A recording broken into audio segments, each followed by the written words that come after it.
A batalha de Loki contra Imu continua, e Loki é capaz de ferir Imu. Além disso, o deus da chuva finalmente é revelado na história. Então, se você quer saber tudo sobre o capítulo 1182 de One Piece, chamado Zaza, então fica aqui comigo, que é isso que eu vou te mostrar agora. O capítulo começa exatamente onde o último parou, após Imu se distrair da batalha contra Loki, falando sobre a dominação e se lembrando de Joy Boy. Loki o acerta em cheio com seu martelo, o mandando com toda a força até a árvore Adão. Assim que Imu bate na árvore com o impacto do golpe, Loki se transforma na sua forma Nidhogg e dispara uma enorme rajada de raio de sua boca em Imu. Imu imediatamente faz uma posição de mão para se defender, e o golpe causa uma enorme explosão, mas Imu consegue sair praticamente ileso desse golpe. Após o golpe de Loki bater em Imu e na árvore Adão, o impacto cria uma nuvem de fumaça, e Loki começa a rir. Ele fala para seu martelo esquilo Ragnir que sente que Imu ainda está lá, mas que ele é tão grande que o perdeu de vista. Enquanto isso, Imu se recupera do último ataque, liberando o Haki do Rei. Ele então reconhece a forma do Loki, o chamando de Nidhogg, e com um sorriso no rosto, ele fala que nem imaginava que iria o reencontrar neste mundo, e então ele chama Nidhogg de traidor sujo. Vemos que tem um pouco de sangue escorrendo pelo rosto de Imu, mostrando que o golpe do Loki o feriu um pouco. Imu então abre suas asas negras e começa a voar enquanto tosse. Nesse exato momento, ele olha ao redor e percebe algo estranho. Ele vê que está nevando, e rapidamente ele entende tudo, vendo que esse poder, na verdade, é de outra pessoa, o Ragnir. Imu fala que os raios são produzidos pela colisão de partículas de gelo umas com as outras, e diz que realmente os dois foram feitos um para o outro, e então ele se vira diretamente para Ragnir, o chamando pelo nome. Imu fala que ele esteve esperando um novo mestre durante todo esse tempo, e que o ver é nostálgico. E então temos uma caixa de apresentação do martelo Ragnir, finalmente revelando sua fruta. Ele é um martelo que comeu uma zoa mítica, a Hisu Hisu no Mi, modelo Ratatoskr. Imediatamente então, Ragnir dispara uma nuvem de gelo na frente de Loki, e Loki dispara uma rajada de raio dentro dessa nuvem, que fez com que a rajada se transformasse em vários disparos de raios de uma só vez. Imu então imediatamente usa uma técnica chamada Eclipse, criando um enorme círculo feito de chamas negras e cheio de olhos acima da sua cabeça, e a partir desse círculo negro ele faz um bombardeamento, fazendo várias sombras negras saírem desse círculo, colidindo com os raios do Loki. Cada uma dessas sombras, assim que sofre um impacto, cria uma enorme explosão. Algumas dessas sombras explosivas acertam Loki, acertando uma de suas asas, o que o deixa furioso. O impacto dessas explosões cria um enorme incêndio de chamas negras na área, que começa a consumir todo o local. Bonnie, Vegapunk e Lilith vê essas chamas e os impactos da batalha de Imu contra Loki, e Bonnie comenta que é assustador. Lilith então fala para Bonnie voltar para perto dela. Lilith diz que por enquanto será ela quem a protegerá, e se pergunta quem será esse cara, obviamente se referindo ao Imu. Lilith fala que ele claramente é o líder dos Cavaleiros de Deus, mas ele não é um ancião.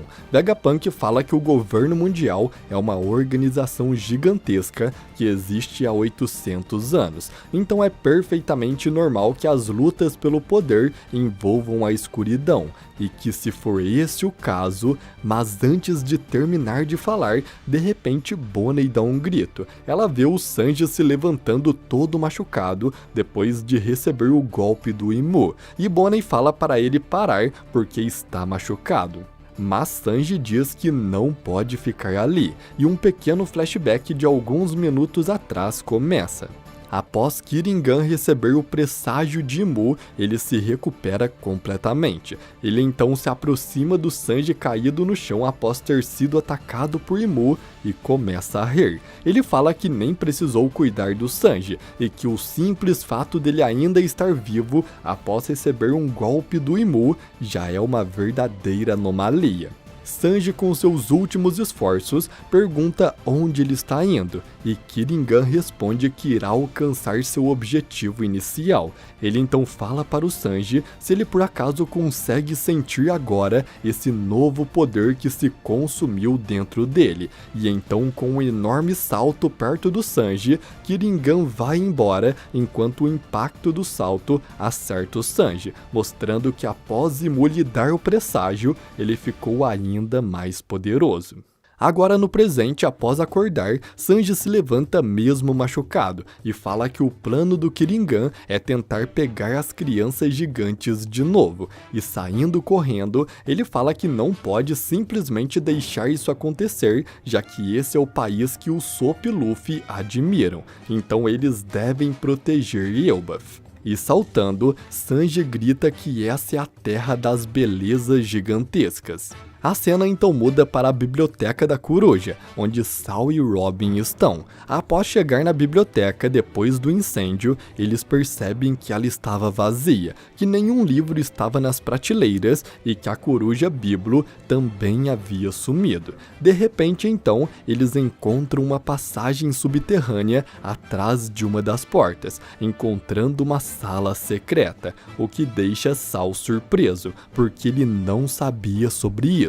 Ao entrar na sala, Sal e Robin encontram a Coruja Biblo e todos os livros da biblioteca ali. Sal então comenta que Biblo protegeu todos os livros do incêndio e o Robin o agradece, dizendo que pensou que tudo tivesse sido destruído pelo fogo. Sal também agradece, mas ele comenta que cada vez mais acha aquela coruja mais estranha. A cena então muda para o porto de Elbaf. De repente, Sommers aparece carregando um enorme navio e o joga lá de cima até o porto. Ele realmente está mais forte depois de receber o presságio do Imu. Ele então pega um Dendemushi e entra em contato com Kiringan. Ele fala que é o Sommers, ou melhor, o Super Sommers, e que já encontrou um navio dos gigantes e que é para trazer os garotos em 5 minutos. A cena então muda mais uma vez, agora para Chopper e os gigantes da vila. Eles olham para o horizonte e veem as chamas negras, dizendo que parece uma guerra de verdade. Enquanto isso, Chopper está tratando os gigantes feridos. Ele coloca os dedos da Gerd no lugar e enfaixa, dizendo que o corte foi terrivelmente limpo. Então, por causa disso, seus dedos devem conseguir se reconectar sozinhos, mas levará meses para cicatrizar completamente. Gerd agradece o Chopper, dizendo que é patética, e fala que é ela que deveria estar cuidando dos outros, afinal, ela é a médica dos gigantes. Mas Chopper diz que não é culpa dela. Nesse momento, todos os outros gigantes começam a agradecer o Chopper. Colon agradece por cuidar de sua mãe, e Chopper diz que fez apenas os primeiros socorros, que assim que saírem dessa confusão, cuidará com mais calma. Road então chega apavorado dizendo que os dedos de sua ídolo Gerd foram cortados e que isso é um pesadelo. Ele então fala que oferece todos os seus dedos para ela, mas Gerd apenas fala que não quer isso. Ela então olha para Road e diz que ele arriscou a vida por seu irmãozinho Bjorn, e o fato de tê-lo protegido a fez reconsiderar sobre ele. Isso deixa Road extremamente emocionado e empolgado, gritando que está com overdose de Gerd, e Chopper até mesmo grita que se ele se empolgar demais, seus ferimentos vão se abrir. A cena muda mais uma vez, agora para a vila perto do porto, onde Goldberg e Zoro estão correndo. Zoro pede desculpas a Goldberg por tê-lo que o levar. já que com sua altura levaria horas para chegar, mas Goldberg responde que não é nada, que ele é o único membro da equipe dos gigantes que não recebeu lesões graves. E que tudo isso é problema de Elbaf, então ele que agradece o Zoro por lutar ao seu lado. Zoro então fala para ele não se preocupar com isso, já que seu capitão parte do princípio que o país de seus amigos também é seu amigo, e Goldberg diz que não esperava menos do homem que Hyruddin tanto admira. Enquanto correm, Zoro pega os projéteis que Mu havia disparado nele e diz que as chamas negras se transformaram em balas e bombas de aço, e que também os Cavaleiros de Deus, que já estavam claramente derrotados, aumentaram seus poderes com essas chamas. E jogando uma das balas feitas de chamas negras, Zoro diz que eles precisarão acabar com isso, senão pode ficar muito problemático. A cena então muda para Sommers no porto. De repente, Kiringan o responde pelo Dendemushi bem apavorado. Ele fala que errou e invocou algo impossível. Sommers fica preocupado e Kiringan responde que isso o aterroriza e acabou se empolgando demais. Sommers, já entendendo do que se tratava, o chama de idiota e diz que até mesmo eles têm medo daquela coisa, e pergunta a Kiringan se ele pode controlá-la, e Kiringan diz que sim, já que ainda é sua criação de pesadelos, e o que já está feito, não há mais nada que eles possam fazer a respeito, e que o melhor a fazer é se apressar. Kiringan então pergunta onde está a Gunko. E Sommers responde que a viu rapidamente no caminho e que ela está morta, mas isso não importa. Sommers diz que o Imu tem um corpo que não pode ficar do lado de fora, e mesmo forçando as coisas, as forças inimigas estão ali, então eles não devem decepcionar o seu senhor, e que eles devem atender às expectativas de Imu. Kiringan concorda e eles continuam seu plano. De repente, então, na Vila Oeste começa a chover e todos ficam confusos, dizendo que a água está inundando as casas para não deixar os feridos se afogarem. Kiringan então dá uma ordem para uma criatura para ir na frente e pegar as crianças, e então uma mão de água entra dentro da casa e agarra as crianças. Kiringan então começa a explicar. Ele fala que para eles que nasceram em uma terra mais alta que as nuvens, ver água caindo do céu é aterrorizante, que muitas vezes falaram para eles sobre o clã dos D e sobre Nika, mas que nas lendas do submundo existe um monstro que joga água na cabeça das pessoas. Ele é o chamado Deus da Chuva, o ser que aparece seguindo o ritmo da dança da chuva, a deusa Zaza. E então vemos uma enorme criatura feita de água inundando toda a vila e capturando as crianças gigantes. Kiringan criou um pesadelo de seus próprios medos, uma criatura que o aterroriza, a deusa da chuva Zaza. Kiringan então avisa Sommers para ele se preparar, porque já está levando as crianças. Zoro de longe vê aquela enorme criatura e diz que a vila está uma ruína, e Goldberg pergunta se eles devem voltar. Nesse exato momento, Zoro vê Sanji indo até a aldeia e fala para Goldberg que eles não precisam voltar. Ele então grita com Sanji e fala que é melhor ele fazer o seu trabalho direito, e Sanji grita com Zoro que ele também. E com isso, Zoro está indo atrás de Sommers e Sanji está indo atrás de Kiringan para um confronto 1 contra 1. E esse capítulo teve vários pontos interessantes. O primeiro deles foi Imu ter comentado que Nidhogg é um traidor. Ele até mesmo reconheceu Ragnar. Isso mostra que Imu e Nidhogg trabalharam juntos no passado. Mas Nidhogg o traiu, muito provavelmente se aliando com Joy Boy ou simplesmente fugindo da luta. Sommers também nos confirma que que Mu tem um corpo que não pode ficar do lado de fora, ou seja, ele realmente não pode sair do seu castelo. É por esse motivo que os Gorosei estavam tão preocupados com a saída de Mu da Terra Santa, e é por isso que ele cuspiu sangue quando foi para Elbaf. Também o vemos tossindo várias vezes ao longo do capítulo, mostrando que ele não está com seu poder total. Ele tem uma limitação de realmente sofrer danos ao seu corpo quando não está em sua terra.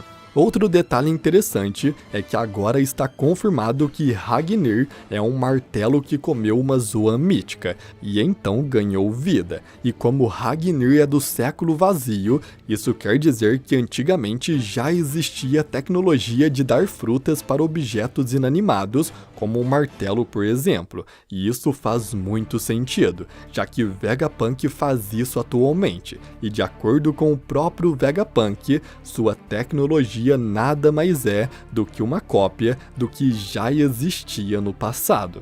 Também temos um novo personagem muito curioso, a Coruja Biblo. Ela parece saber muito mais do que parece, e também aparenta ter uma inteligência e segredos. Na minha opinião, eu acredito que Biblo é na verdade Louis Arnott, aquele explorador que nos foi deixado uma fala dele para não ficar muito tempo em Elbaf. Isso mostra que Louis Arnott sabe sobre segredos da ilha, e Biblo também aparenta saber sobre esses segredos, como a passagem secreta da biblioteca que nem Sal tinha conhecimento.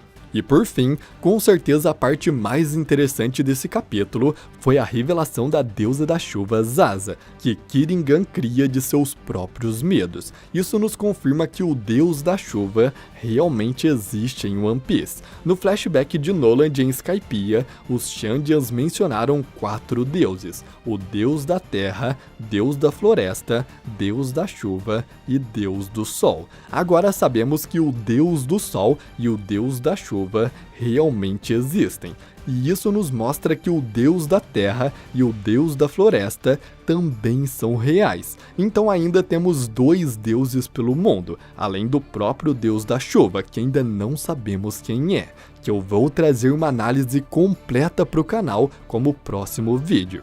Mas então, se você quer receber esse próximo vídeo da análise completa da deusa da chuva e eu te mostrando quem ela é em One Piece hoje, então se inscreve no canal e ative o sininho, porque assim você não vai perder nenhum dos próximos vídeos. Mas então, eu agradeço muito por você ter assistido até aqui e até a próxima.